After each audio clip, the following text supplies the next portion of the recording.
Hello. देखिए, आज मैं आप लोगों को पास्ट परफेक्ट टेंस पढ़ाने जा रहा हूँ। और मैं तो आप लोगों को बताया हूँ कि अब मैं टेंस जो पढ़ाऊँगा या टेंस या जो भी मैं इंग्लिश पढ़ाऊँगा आपको, मैं विथ भी स्पोकन पढ़ाऊँगा।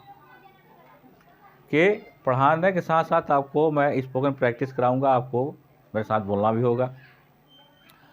और बोलने के साथ साथ जो है कि आप जब भी खाली टाइम मिले तो आप इसको मेरे वीडियोज़ को खोलिए और जैसे मैं बोल रहा हूँ, जिस तरह मैं ट्रांसलेट कर रहा हूँ, आप भी उसको कीजिए। आपका जो है कि अंग्रेजी बोलना बहुत आसान हो जाएगा। लेकिन सबसे पहले मैं आप सबको, जितने लोग कमेंट्स किए हैं, मैं सबको देखता हूँ। जैसे कि विकी कुमार, रोशन कुमार, शिवम कुमार, जो मार्गदर्शन कोचिंग सेंटर के लोग छात्र हैं, और आलोक कुमार, राजन आर्यन, बहुत ऐसे जो नाम आए हैं कि मैं बहुत का तो नाम नहीं बोल सकता, जैसे कि याद नहीं है। लेकिन जितने आप लोग कमेंट के, आप सबको, आप लोग का कमेंट पढ़कर मैं बहुत, मुझे इनकरेजमेंट मिल रहा है, मुझे इंस्पिरेशन मिल रहा है कि मैं और इससे अच्छा करूं। इसलिए मैं आप सबको मैं बहुत बहुत थैंक यू देना चाहता हूं, दे रहा हूं।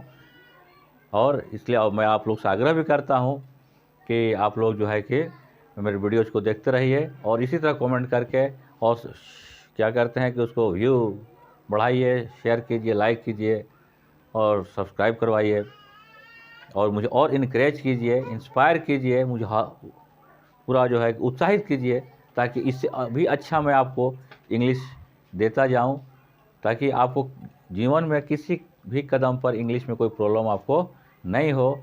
और आप जो है कि मेरे वीडियोज़ को ज़रूर कम से कम 15-20 मिनट, आधे घंटे पूरे वीडियोज़ को देखते रहिए और अपने छोटे भाई बहन से लेकर अपने जो भी रिलेटिव्स फ्रेंड्स हैं सबको शेयर कीजिए, बताइए। और जो भी आपको कुछ अगर प्रॉब्लम नज़र आती है या कोई और चीज़ भी सीखने की इच्छा होती है, आप कमेंट बॉक्स में लिखिए। जैसे कि कुछ पहले जो लिखे कमेंट किए थे, उनका तो नाम मैं नहीं बता पा रहा हूँ कि सर इंग्लिश कैसे पढ़ना सिखाइएगा, जो कि मैं अभी पढ़ना उसमें टेक्निक बता रखा हूँ। कि देखिए, इंग्लिश पढ़ने के लिए कि कम से कम पहले तो सबसे कि बहुत ऐसे इंग्लिश में वर्ड्स हैं कि लिखा जाता कुछ है और पढ़ा जाता कुछ है। जैसे कि देखिए, एक मैं लिख रहा हूँ PSALM, देखिए लिखा गया क्या है, पसालम लिखा गया है, लेकिन इसको क्या पढ़ा जाता है, इसको पढ़ा जाता है शाम, मतलब भजन होता है। जैसे कि आप लोग जानते हो walk, talk, palm, balm, knife, ऐसे लिखते हैं, बोलते हैं, लेकिन लिखने का स्पेलिंग अब पाम है तो PALM पालम लिखते हैं, बाम है BALM बालम लिखते हैं, वॉक है इसको WL के वालक लिखते हैं। तो ये भी प्रॉब्लम एक आती है। तो इसके लिए साइलेंट चैप्टर एक आता है, उसमें इसको पढ़ाई जाती है।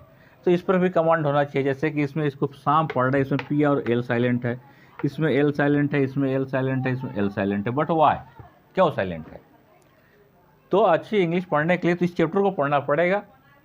जैसे इस चैप्टर के सिवा एक और चैप्टर है, जैसे कि बचपन में कैसे कब बच्चों को पढ़ाया जाता है, आप लोग भी पढ़े होंगे, पढ़ाते भी होंगे अपने छोटे भाई बहन को। लेकिन जब कैसे कब बच्चों को जो पूरा अल्फ़ाबेटिकल वर्ड्स, लेटर्स को याद करवा दिया जाता है, English to Hindi, Hindi to English, लेकिन उसके तुरंत बाद क्या लिखवाया जाता है कि COW काउ। अरे भाई, अभी तो याद करवाया गया कैसे का, यहाँ COW काउ कैसे हो गया? फिर CAT कैट हो गया, CS से च होता है, लेकिन फ्यूचर में स्पेलिंग क्या हुआ आपको, FURE, यहाँ CS तो है नहीं।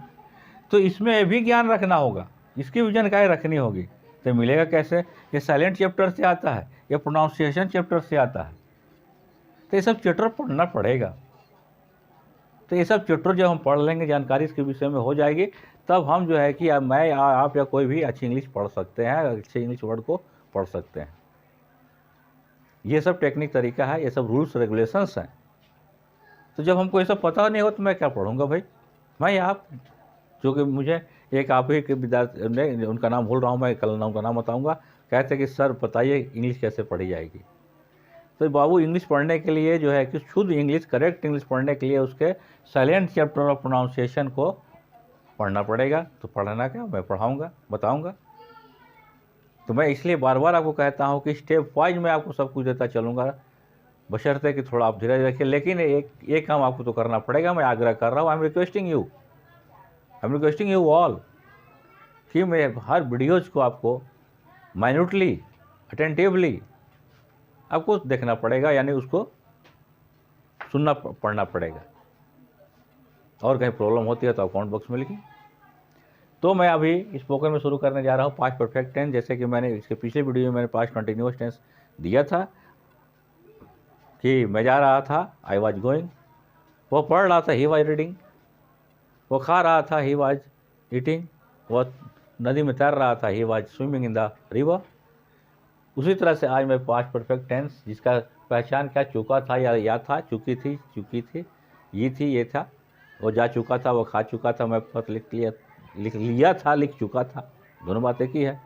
अब इसको हमको इसका फॉर्मेटिव स्ट्रक्चर क्या है, सब्जेक्ट, हैड और वर्ब। जब भी मैंने पिछले वीडियो में बताया कि हैज हैव हैड जो टेंस में आएंगे तो उसके साथ साथ आपको वर्ब का तीसरा रूप लगाना पड़ेगा। जैसे मैं पत्र लिख चुका था, I have written a letter, तो सिंपल में है।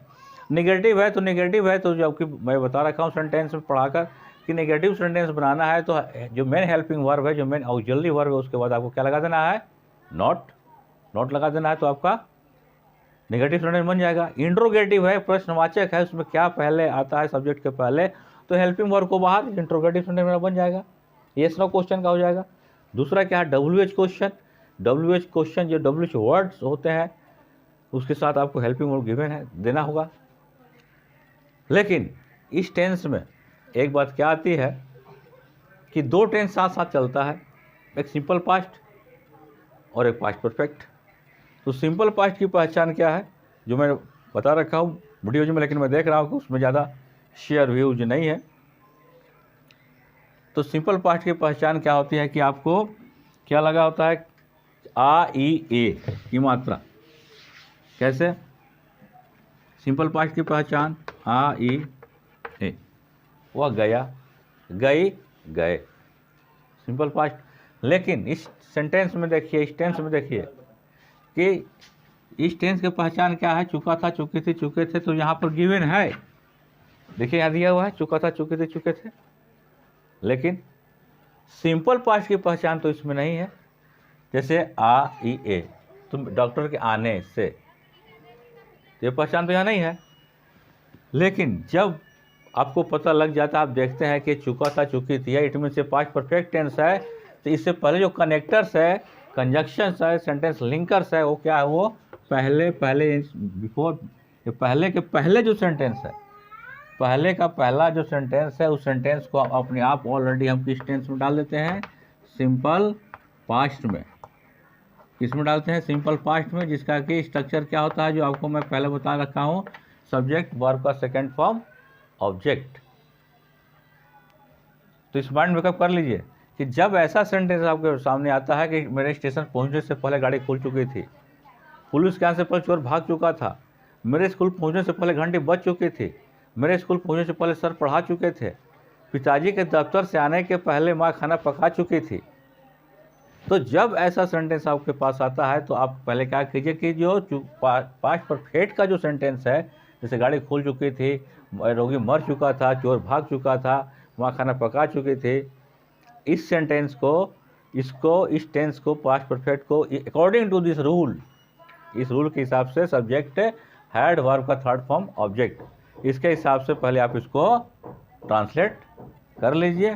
तो क्या है, रोगी मर चुका था, द पेशेंट हैड डेड, इसको कनेक्ट कर कौन कर रहा है, पहले यानी before, the patient had dead before. अब जो है कि जो सिंपल पास्ट का सेंटेंस है, डॉक्टर के आने, तो सब्जेक्ट क्या है, डॉक्टर, तो डॉक्टर, वर्ब क्या है, आना, कम का भी टू केम, आपको बन जाएगा। और उसी तरह आपका स्पोकन चलेगा। उसी तरह गाड़ी खुल चुकी थी बनाइए, द ट्रेन हैड स्टार्टेड, गाड़ी खुल चुकी थी, द ट्रेन हैड स्टार्टेड, कब, पहले, before, the train had started before.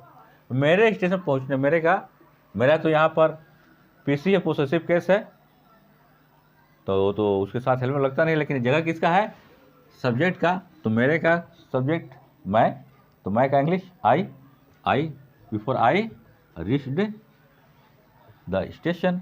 उसी तरह से पुलिस के आने से पहले चोर भाग चुका था, तो चोर भाग चुका था बनाइए, मैं अब लिख नहीं रहा, आपको मैं ओरली दे रहा हूँ, अब ये प्रैक्टिस कीजिए।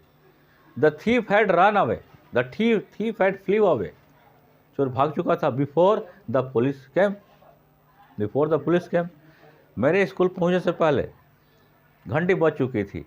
तो पहले बनाए घंटी बज चुकी थी।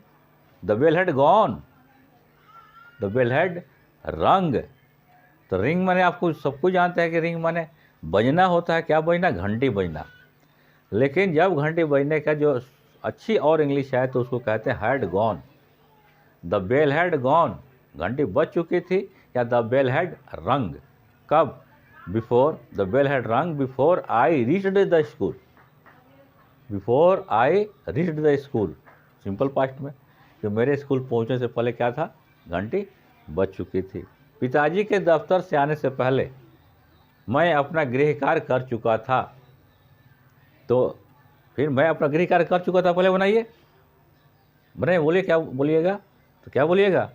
आई हैड डन माई होमवर्क, या I had completed my homework, या I had finished my homework.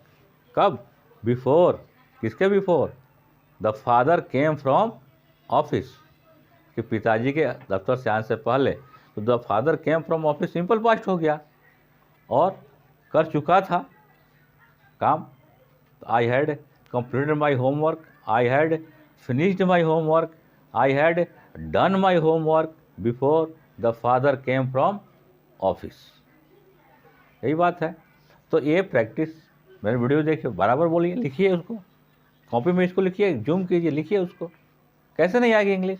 मैं बार बार कहता हूँ, English is not a difficult subject. I think English is very very easy subject if you follow. जैसे कि हिंदी में there are so many problems in Hindi. श 3 तरह का है, तलाब समुदाय सदांति सा हर्षाई दीर्घाई हर्षाऊ दीर्घाऊ। इसमें स्टूडेंट फंसते हैं। दूसरी बात, अब लिखा गया है परीक्षा, और एक लिखा गया परीक्षा। दो एक परीक्षा है। मैं परीक्षा दे रहा हूँ, तो दोनों में से कौन सा होगा भाई? मैं परीक्षा दे रहा हूँ, मैं परीक्षा की तैयारी कर रहा हूँ, तो कौन सा परीक्षा है? क्या दीर्घाई वाला है कि हर्षाई वाला है? तो मैं परीक्षा जो दे रहा हूँ या तैयारी कर रहा हूँ, चाहे आप परीक्षा की तैयारी करते हैं, वो परीक्षा ये है जिसको हम क्या कहते हैं? एग्ज़ाम। क्या कहते हैं? एग्ज़ाम। और ये जो परीक्षा जो हर्षाई से है, इसका मतलब होता है कीचड़। तो स्टूडेंट, मैं खुद टीच करता हूँ, कितने को ट्रांसलेटर बोलता हूँ तो ये लिख देता है जल्दी, ज़्यादा ये लिखता है। तो क्या मैं कीचड़ पढ़ा रहा हूँ? मैं कीचड़ की तैयारी कर रहा हूँ? ये सब प्रॉब्लम आपको हिंदी में मिलेगी, मिलती होगी, हर कदम पर मिलती होगी। But in English as is like problems is not in English. Then I always say that English is not a difficult subject if you follow. English is very very easy if you have to study stepwise, accordingly, gradually, then you can't face any problem to learn English or to write English well, to speak English well. But लेकिन सिर्फ आपको मेरे videos को, जो मैं 10, 15, 12 minute का videos दे रहा हूँ, इसको आपको माइन्यूटली स्टडी करना पड़ेगा। और ऐसे आप जानते हैं कि आज के युग में all over world everything is doing in English. Without English there is no education. English के बिना एजुकेशन नहीं है। तो इसको आप देखते चलिए। तो अभी मैं पास्ट परफेक्ट टेंस कराया। जैसे इसका तो सिंपल है, मैं खाना खा चुका था, आई हैव ईटेन फूड। मैं पत्र लिख चुका था, I have written letter, I had written letter, sorry. गायक भजन गा चुका था, द सिंगर हैड संग ए सॉन्ग। माँ खाना पका चुकी थी, the mother had cooked food. ये तो सिंपल है। सर अंग्रेजी पढ़ा चुके थे, the teacher had taught English. वे लोग स्नान कर चुके थे, दे हैड टेकन बाथ। वे लोग नाश्ता कर चुके थे, they had taken breakfast. Simple past perfect है। लेकिन जब ऐसा आता है कि इससे पहले तो से पहले वाले को सिंपल पास्ट में और चुका था चुकी थी को पास्ट परफेक्ट में डालकर आप स्पीक कीजिए। देखिए, हाँ, जब स्पीक कीजिए तो जरा भी झिझक नहीं रखिए। ये मत सोचिए कि हम जो गलत या सही स्पीक कर रहे हैं तो सामने वाला क्या हंस देगा या कहेगा कि अरे क्या बोल रहा है। नहीं, वो जो ऐसा सोचता है उसका ही माइंड जो है कि स्लो माइंड ये कह सकते हैं, उसको तो और इनकरेज करना चाहिए। हाँ ठीक है भाई, बोलो, गलत सही जो बोलना है बोलो। जो इनकरेज करेगा तो आप गलत बोलिएगा तो भी आपको उत्साह बढ़ेगा, इंस्पायर होइएगा, प्रेरणा मिलेगी आपको। और आप एक ऐसा वक्त आएगा 1, 2, 3, 4 महीने में कि आपको अच्छी इंग्लिश बोलने लगिएगा। और उसी में थोड़ा आप बोले, कहीं गड़बड़ हो गई तो सामने वाला हाँ हंस दिया, अरे क्या बोल रहे यात्री, क्या बोलते रहते हो, ऐसे बोलते हैं। लेकिन नहीं, इस बात को माइंड नहीं रखना है। और मैं भी कह रहा हूँ जो ऐसा कमेंट करते हैं, प्लीज़ ऐसा कमेंट नहीं कीजिए। आप जो है उनको और इनकरेज कीजिए और कहिए, थोड़ा धीरे सोच कर बोलिए, अच्छी बात, ठीक है। कहते हैं ना, प्रैक्टिस मेक्स मैन परफेक्ट। बिना अभ्यास के कुछ होता नहीं है। करत करत अभ्यास के जड़मति हो सुजान, और रसरी आवत जात पे सिल पर पड़त निशान। बिना अभ्यास का कुछ हुआ है? अभी बताइए, आप क्रिकेट मैच देखते हैं टीवी पर कि जब बैट्समैन क्रीज पर जाता है बैटिंग करने के लिए तो उस वक्त भी जब देखता है कि बॉलर तैयार नहीं है बॉलिंग करने के लिए, उस वक्त भी बैट को प्रैक्टिस करता रहता है। और बॉलर भी अपना बॉलिंग का हाथ ऐसे घुमाते रहता है। लेकिन जब एम्पायर का सिग्नल हो जाता है तब वहाँ से बॉलर बॉल लेकर चलता है, तब यहाँ बैट्समैन भी बैट लेकर तैयार रहता है। जितना संगीत में देखिए, आप कोई भी अपने गांव में आराधना वगैरह देखते ही होंगे कि जब तक जितना साजिंदा होता है अपना हर साज को अपने 10, 15, 20 मिनट आधे घंटे तक पूरा रियाज करके जब धुन छोड़ता है, धुन छोड़ने के आधे घंटे के बाद तब जाकर वो प्रोग्राम शुरू करता है। तो बिना अभ्यास के कुछ नहीं होता। आप चाहिएगा अभी पेड़ लगाएंगे फल मिलेगा? नहीं मिलेगा, वक्त पर ही फल मिलेगा, तो सींचना पड़ेगा। और विशेष कुछ कहने की ज़रूरत नहीं है। ये मोटिवेशन, और मैं कल एक नेक्स्ट वीडियोज में और जो 6 मोटिवेशन दिया हूँ, फिर मोटिवेशन भी 1-2 और दे रहा हूँ। और आपको स्पोकन साथ साथ कि जैसे मैंने बता दिया ऐसे आपको बोलना करते रहना है। तो देखिए आपकी इंग्लिश अच्छी हो जाएगी, आप ट्रांसलेशन भी अच्छे बना सकते हैं और अच्छी इंग्लिश भी आप बोल सकते हैं। बशर्ते कि जैसा मैं आपको नसीहत दे रहा हूँ थोड़ा उसके हिसाब से आप चलिए। देखिए 1-2 महीने के अंदर कैसे आपकी इंग्लिश अच्छी हो जाती है। तो अभी पास्ट परफेक्ट ख़त्म किया और जो मैं लिख दिया, जो इतना बोल दिया, जो आपके वीडियोज में होंगे आ जाएंगे आपके मोबाइल में, आप उसको ध्यान से उसको देखते रहिए। और जो है कि मुझे उत्साहित करने के लिए आप शेयर कीजिए, सब्सक्राइब कीजिए और व्यू बढ़ाते रहिए। और जो भी अब प्रॉब्लम कुछ है आप कमेंट बॉक्स में लिखिए। I will try my best to complete your comment. Wish you good luck, good night.